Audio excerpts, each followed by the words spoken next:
जरूर समाप्ता है। हमारे दो उम्मीदवार बहुत तरीके से खड़े रहने वाले हैं और जहाँ जहाँ मुसलमान विघटन करते हैं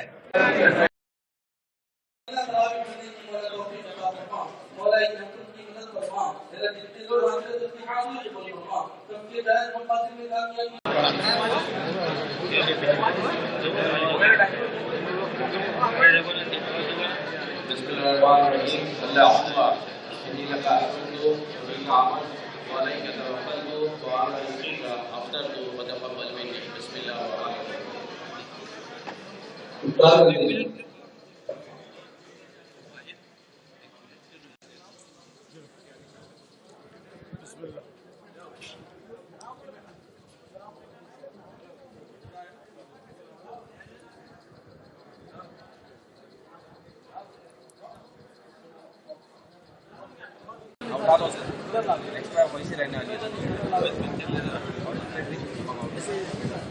भाई तरी काय सगळं बॉटला मागून 2-4 बॉटला मागून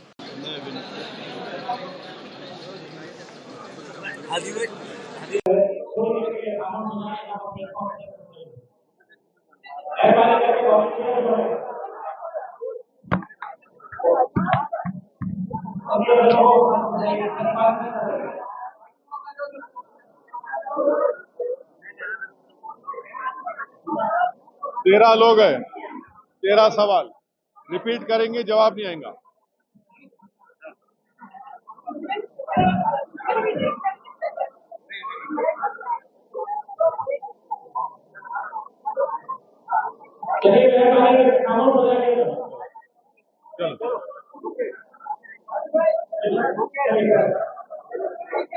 चलिए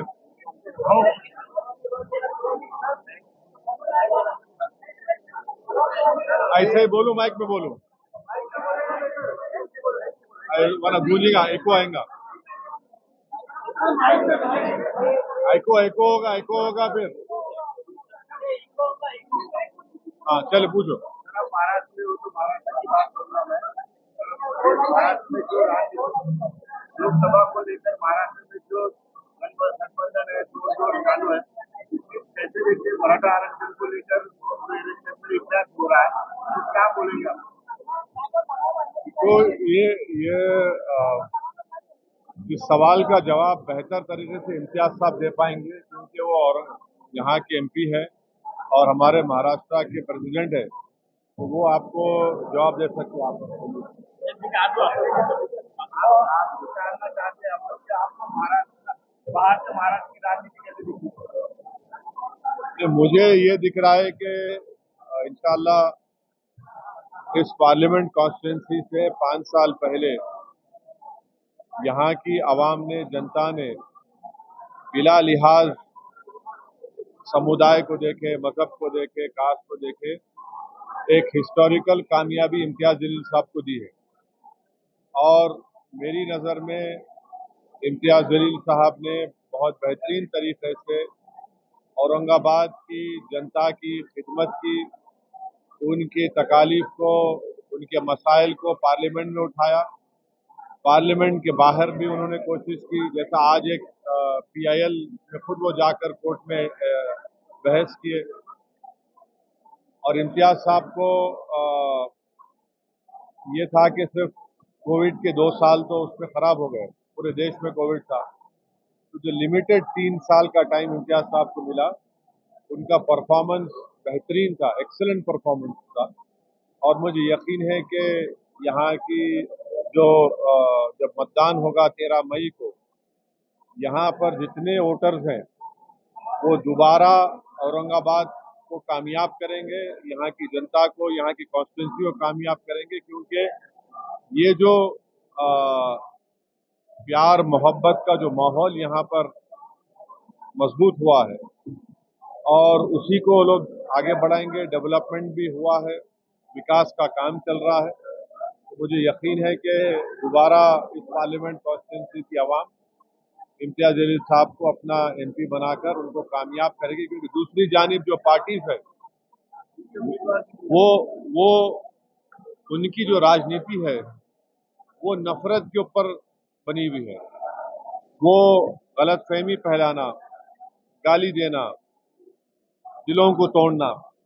इम्तियाज साहब उसके ऑपोजिट में काम किए, तो मुझे यकीन है कि इंशाअल्लाह अच्छा नतीजा आएगा और दोबारा इम्तियाज जलील साहब इस पार्लियामेंट कॉन्स्टिट्यूंसी के जनता के एमपी बनकर पार्लियामेंट में उनकी नुमाइंदगी और उनकी आवाज बने।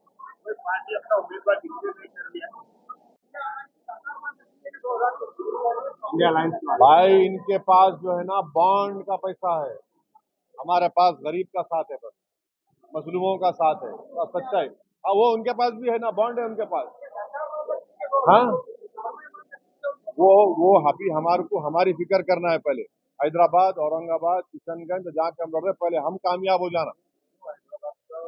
अभी सुनिए, ये हमारे को कामयाब हो जाने का है, कामयाब होने की कोशिश करेंगे। और रहा सवाल बीजेपी को रोकने का, तो यकीनन हम बीजेपी को रोकेंगे। कम्युनल फोर्सेस को रोकने का काम हम ही कर रहे हैं, हम करते रहेंगे। पार्टनर में होगा। हाँ, आप जैसा साथी रहने के बाद पार्टनर की क्या जरूरत हमारे को।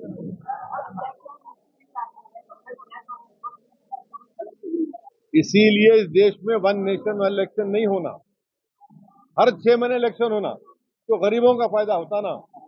अब देखो आप, हाँ सही है, गरीबों का फायदा कैसा होगा?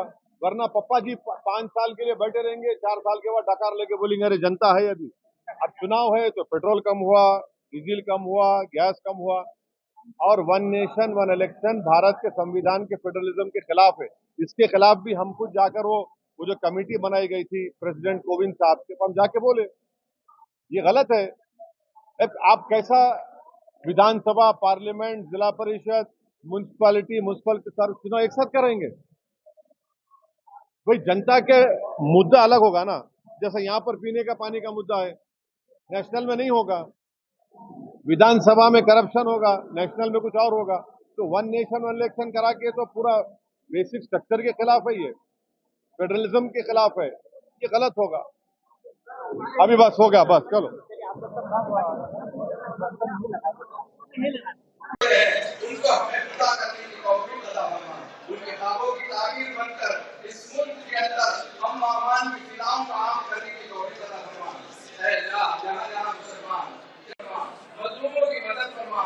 ऐ अल्लाह, फलस्तीनी मुसलमानों की, गजा के मुसलमानों की, ऐ अल्लाह मदद फरमा, इनकी नुसरत फरमा। ऐ अल्लाह